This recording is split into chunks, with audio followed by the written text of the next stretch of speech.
আপনারা দেখছেন ২১শে টেলিভিশন।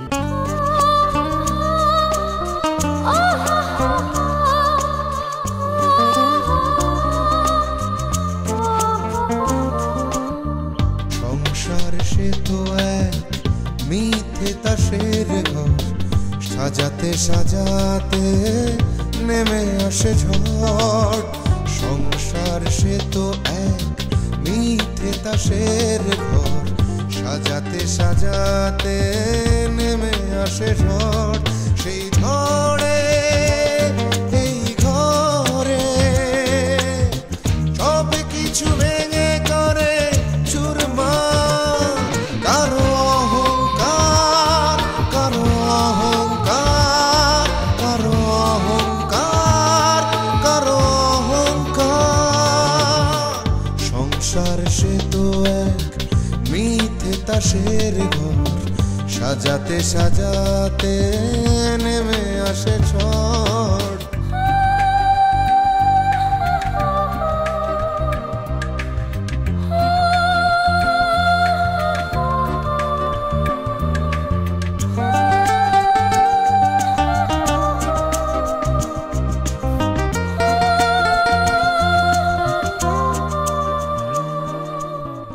হয়তো দু চোখ স্বপ্ন রঙিন হয়, এ শুধু ক্ষণিকের অনন্তকাল নয়।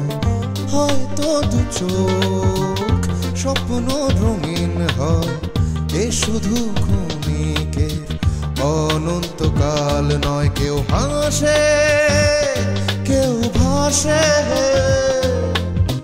কান্নার নোনা জলে হারাবা। কারো অহংকার, কারো অহংকার, কারো অহংকার, কারো অহংকার। বাবা আসা না পর্যন্ত আমি এক পাও এই বাড়ি থেকে যাব না। মহাত্মা গান্ধীর একটা বাণী আমার খুবই পছন্দের, নিশ্চয়ই তুমিও বাণীটা শুনেছ। সেটা হচ্ছে যে তুমি মার খাও কিন্তু অধিকার ছেড়ো না। তুমি কি নাচ গান জানো? নাচ গান না না দূর জানো না, ডাজন্ট ম্যাটার, আমি আছি না। আপনি আমাদেরকে ব্ল্যাকমেল করছেন। তোমরা যারা বড় লোক, যাদের কাছে অনেক টাকা পয়সা আছে, তারা মনে করে কি টাকা দিয়ে বুঝি সমস্ত কিছু কেনা যায়। তোমাদের এই ধারণাটা যে কতটা ভুল, তার জন্য আমি এখানে এসেছি। আমি আমার অধিকার আদায় করতে এসেছি। অধিকার আদায় না হওয়া পর্যন্ত আমি এক পাও এখান থেকে যাব না।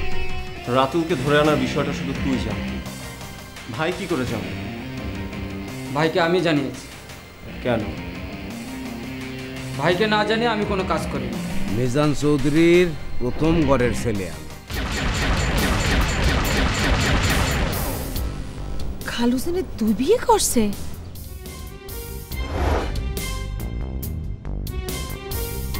আচ্ছা ঠিক আছে, তুমি এই ঘরটা একটু ভালো করে বুঝিয়ে দাও দেখি। দাও বুঝিয়ে।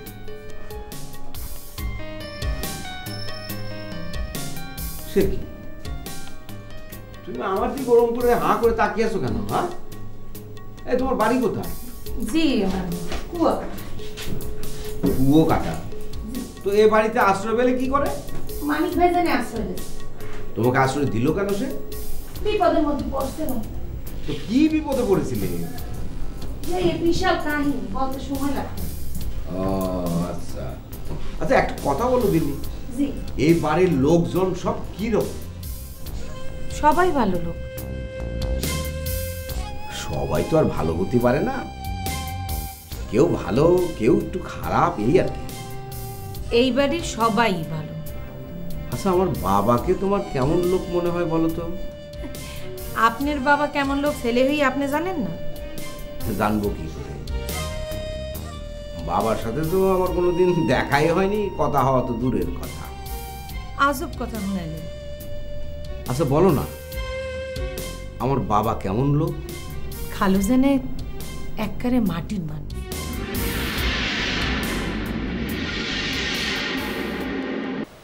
তুই জানিস তুই রাতুলকে মেরে তুই আমার কত বড় ক্ষতি করেছিস? সবাই এখন সবাই এখন জানে আমি সন্ত্রাসী দিয়ে ওকে হায়ার করেছি, ওকে মারপিট করেছি। কে বলেছে? যেই বলুক, কথাটা সত্যি না হলেও সত্যি হিসাবে এস্টাবলিশ হবে। আর ইস্যুটা নিয়ে পুরো ক্যাম্পাসে মিটিং আলোচনা। তুই জানিস এর টার্গেট হব আমি। আমার ইউনিভার্সিটিতে যাওয়া বন্ধ হয়ে যাবে, আর বাড়িতে থাকাও কঠিন হয়ে যাবে। তোর কিচ্ছু হবে না, সব আমি ট্যাকল করব। তুই ট্যাকল করবি? তুই কি হয়ে গেছিস? তুই ছাত্র রাজনীতি হিসাবে কিছু জানিস? তোর মতো হাজারো রাজু স্টুডেন্ট আনরেস্ট ট্যাকল করতে পারে না। একটা পথে খোলা আছে রাজু, তুই যদি রাতুলকে ট্যাকল করতে পারিস, তুই যদি সত্যি আমার উপকার করতে চাস, ওকে তাই কর। রিয়া, রিয়া দাঁড়া, রিয়া, রিয়া, রিয়া, রিয়া, রিয়া, রিয়া দাঁড়া, রিয়া, রিয়া দাঁড়া, রিয়া, রিয়া, রিয়া দাঁড়া, রিয়া, রিয়া আমার কথাটা শোন, রিয়া, রিয়া প্লিজ আমার কথাটা শোন, রিয়া, রিয়া দাঁড়া, রিয়া তোর সাথে আমার অনেক কথা আছে, রিয়া। তোকে আমি যা বলার বলে দিয়েছি, তোর সাথে আমার কোনো কথা নেই। আর কোনো কথা নেই রিয়া? না Riya, Riya I am sorry, Riya, Riya, Riya, Riya আমি বুঝতে পারিনি পরিস্থিতি এত খারাপ হয়ে যাবে, আমি বুঝতে পারিনি। আমি যখন শুনলাম ছেলেটা তোকে বিরক্ত করে, আমি আমার মাথা ঠিক রাখতে পারিনি রিয়া, আমি পারি নাই। তাই বলে রাতুলকে কিডন্যাপ করবি, মারধর করবি? জেরিন ঠিকই বলেছে, তুই একজন সন্ত্রাসী, আর সন্ত্রাসী হচ্ছে ঘৃণার পাত্র। রিয়া তুইও আমাকে ঘৃণা করিস রিয়া? অফকোর্স, সন্ত্রাসীকে পছন্দ করার কোনো কারণ নেই। রিয়া, রিয়া আমি তোকে কথা দিচ্ছি, তোর কোনো ক্ষতি হবে না রিয়া, কোনো ক্ষতি হবে না, আমি কথা দিচ্ছি। কাজ করে দেখা। রিয়া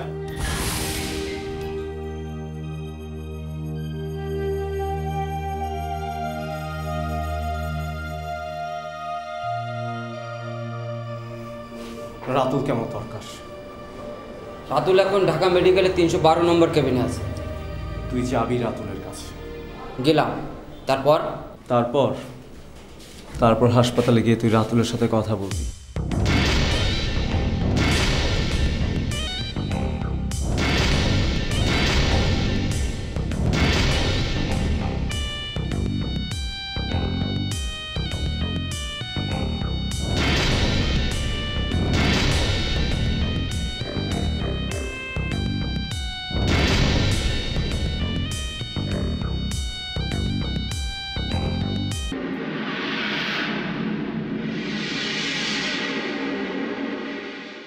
ম্যাডাম সিডিটা নেবেন না? না থাক, ওটা তোমার কাছে থাকা আর আমার কাছে থাকা একই কথা। আমি তো জানি তুমি আমার কোনো ক্ষতি করবে না। তোমার টাকার দরকার লাগলে আমাকে বলো। কি যে বলেন ম্যাডাম, টাকা কান্না দরকার। নো প্রবলেম হবে, সিডিটা আমার দরকার নেই, কাল পরশু তুমি টাকাটা পেয়ে যাবে। আপনার কথাবার্তা আমার কেমন জানি লাগতেছে। হাবিব, তুমি বোঝো না আমি তোমাকে কি বলতে চাই।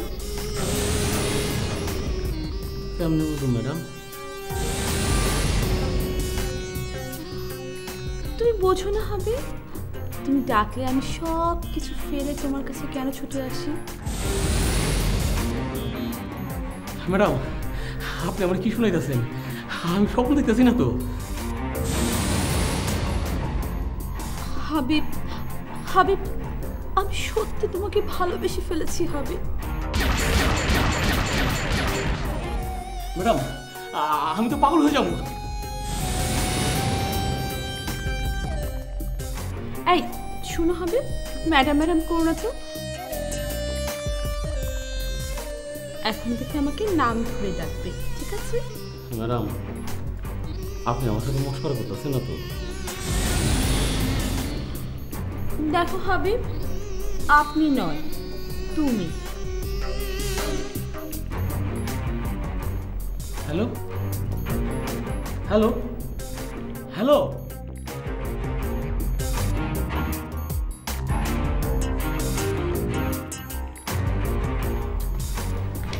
আশা, তুমি কি একটা লোককে দেখেছো? কার কথা বলতেছো? তুমি এর আগে কখনো কোনোদিন লোকটাকে দেখোনি, দেখেছো? মানিক ভাইয়ের বড় ভাইয়ের কথা বলতেছো? বড় ভাই মানে? ও মা, হে তো এই কইলো খালুজানের আগের ঘরের পোলা নাকি। তোমার সাথে ওনার কি করে দেখা হলো? ওই ছাদে কাপড় শুকা দিতে গেছিলাম, ওইখানে দেখা হয়েছে। উনি আমারে বললো যে ওই গেস্ট রুম দেখাই দিতে। আর তুমি নিয়ে গেলে? হ্যাঁ, নিয়ে গেছি। তাতে অসুবিধা হয়েছে কোনো? খুবই খারাপ হয়েছে। লোকটা ফলস পরিচয় দিয়ে এই বাড়িতে ঢুকেছে। আমরা সবাই মিলে তাকে বাড়ি থেকে বের করার চেষ্টা করছি, আর তুমি তাকে রুমে নিয়ে ঢুকিয়েছো। আমি বুঝবো কেমনে যে ফলস পরিচয় দিয়েছে? তুমি কি আমার আগে বলছো? আগে কি করে বলবো? সুযোগ কোথায়? তুমি তো সকালবেলা একবারও রুম থেকে বের হওনি। তাছাড়া তোমার হাজবেন্ড এসেছে। ভুয়া কথা বাদ দিয়ে আসল কথা কও, লোকটা আসলে কে? লোকটা একটু সন্ত্রাসী, ডাকাতি করবার প্ল্যান নিয়ে এসেছে। কও কি? পুলিশ ডাকো না কে? অসুবিধা আছে। এনিওয়ে, কি করছে লোকটা? মনে হয় ঘুমাই পড়ছে। শোনো, তুমি ওই লোকটাকে তোমার রুমে ঢুকিয়েছ, ওই রুম থেকে ওই লোকটাকে বের করার দায়িত্ব তোমার।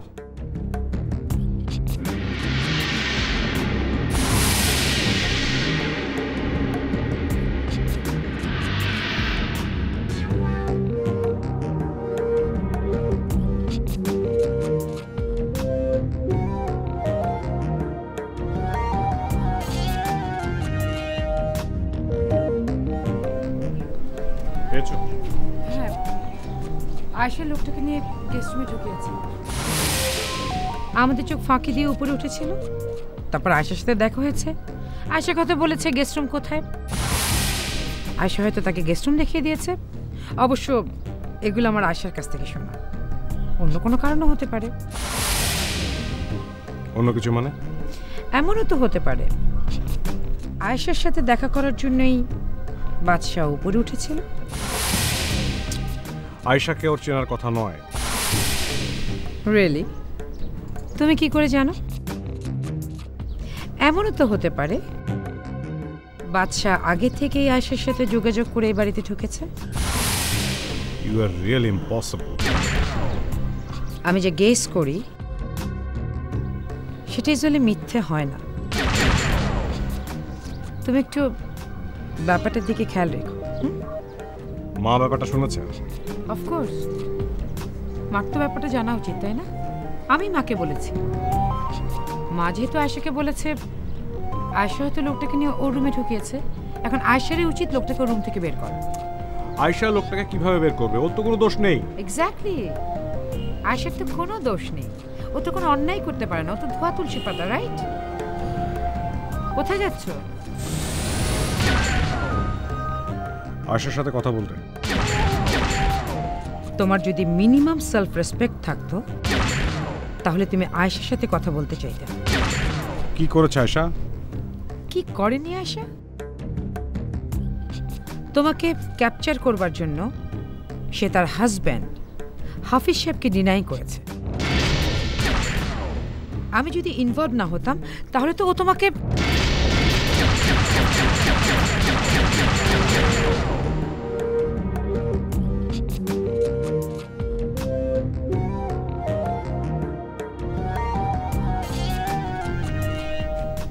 doesn't matter. I like it too.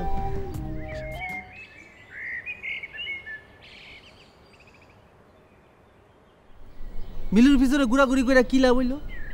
হুদা পকেটেতে টাকাই গেল, এক পয়সা ইনকাম হইল না। আসলে আমগো 1 লক্ষ টাকা চাওয়াটা ভুল হয়ে গেছে। আরে বেটা, খাচ্ছো, টাকা আছে, দিব না। আচ্ছা, একটা কাম করলে কেমন হয় কত? কি কাম? 50,000 ডিসকাউন্ট দিয়ে দেই। আরে যা আসি এই লাভ, আমাকে কি বেশি খরচ হয়েছে? কিন্তু হালাই যদি তাতেও নারাজি হয়, আরো 10% ডিসকাউন্ট দিয়ে দিব। এতেও যদি রাজি না হয়? আরে 20-এ রাজি হমু, টাকা নাই কাছে, 20-এই রাজি হমু। তাহলে চল 20-ই রাজি হয়ে যায়। চল চল।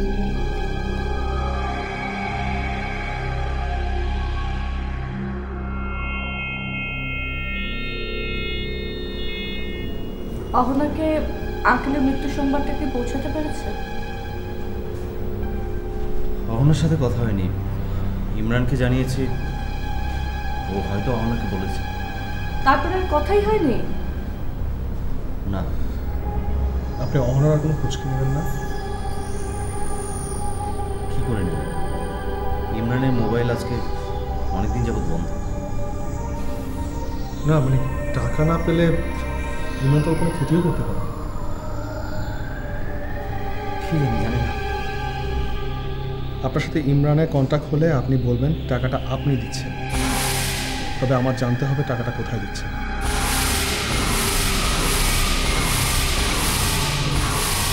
বিকজ তিথির বাবাকে ইমরান আটকে রেখেছে। টাকা পয়সা যা লাগে সব আমি দেবো, ইজ নট আ ফ্যাক্ট। আপনি ওর সাথে আমার একটা সিটিং অ্যারেঞ্জমেন্ট ব্যবস্থা করুন, দেখি কম্প্রোমাইজের মাধ্যমে প্রবলেমটা সলভ করা যায়। ঠিক আছে। আপনি পুলিশের সাথে যোগাযোগ করেছেন? এই তো একটু পরে যাব। পুলিশের সাথে যদি রেগুলার যোগাযোগ না রাখেন ওরা কিন্তু সিরিয়াসলি কাজটা করে না। তাহলে আজকে আমরা উঠছি, কখনো কোনো খবর পেলে জানাবেন। ঠিক আছে।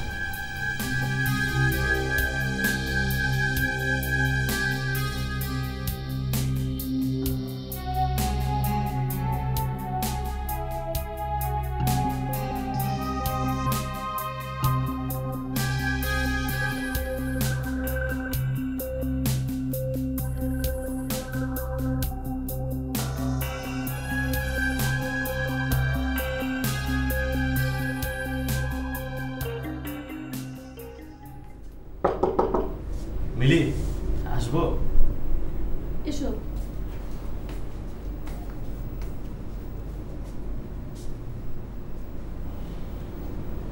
ওরা চলে গেছে? তুমি আমাকে মিথ্যে বলেছো কেন? কি মিথ্যে বলেছি? অহনা তো তোমার আন্টির বাসায় যায়নি, ওকে কিডন্যাপ করেছে। তুমি কি করে জানবে? তোমরা কথা বলছিলে, আমি সব শুনেছি। ইমরান তোমার বোনকে কিডন্যাপ করেছে, তাই না? হ্যাঁ, তোমাকে অহনার কথা বলিনি কারণ তুমি যদি আবার খালি বাসায় থাকতে না চাও। না থেকে কি করব? কোথায় যাব আমি? আচ্ছা, হাসপাতালে তোমার বাবা মা ছাড়া আর কেউ এসেছিল কিনা মনে পড়ে তোমার? না। তোমার যে বিয়ে হয়েছিল সেটা তো ঠিক। জানি না। আদিলকে তুমি তোমার হাজবেন্ড মনে করেছিলে, তার মানে দাঁড়ায় তোমাদের বিয়ে হয়েছিল। মিলি, আমি একটু বেরোবো। কখন ফিরবে?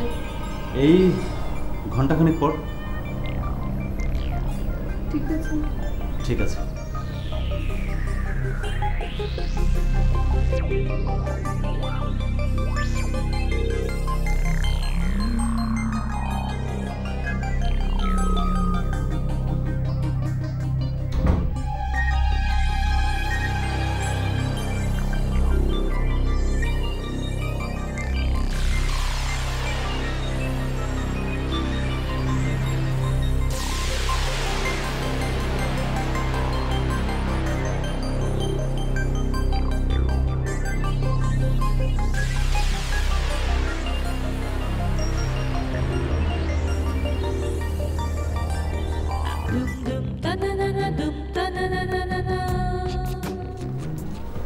তোমাকে স্ট্রেট একটা কথা বলতে চাই, বাবা দেশে ফেরার আগে ওই বদমাশ লোকটাকে আমাদের বাড়ি থেকে বের করে দিতে হবে। টেকনিক্যালি যে কোনো একটা বিষয়ে আমরা লোকটাকে পুলিশে ধরিয়ে দিতে পারছি না বা আমাদের কোনো পাওয়ার অ্যাপ্লাই করতে পারছি না, এই জন্য আমাদের কোনো কৌশল বের করতে হবে।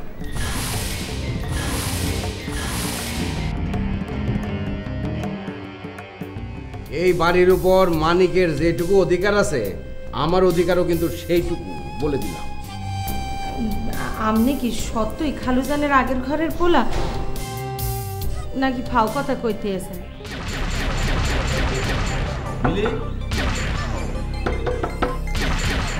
হাফিজ সাহেবের বরিশাল যাওয়ার কথা ছিল, উনি কি গেছেন? হয় গেছে। কবে ফিরবে? 3 দিন পর। তুমি মিথ্যে পরিচয় দিয়ে বাড়িতে ঢুকেছো।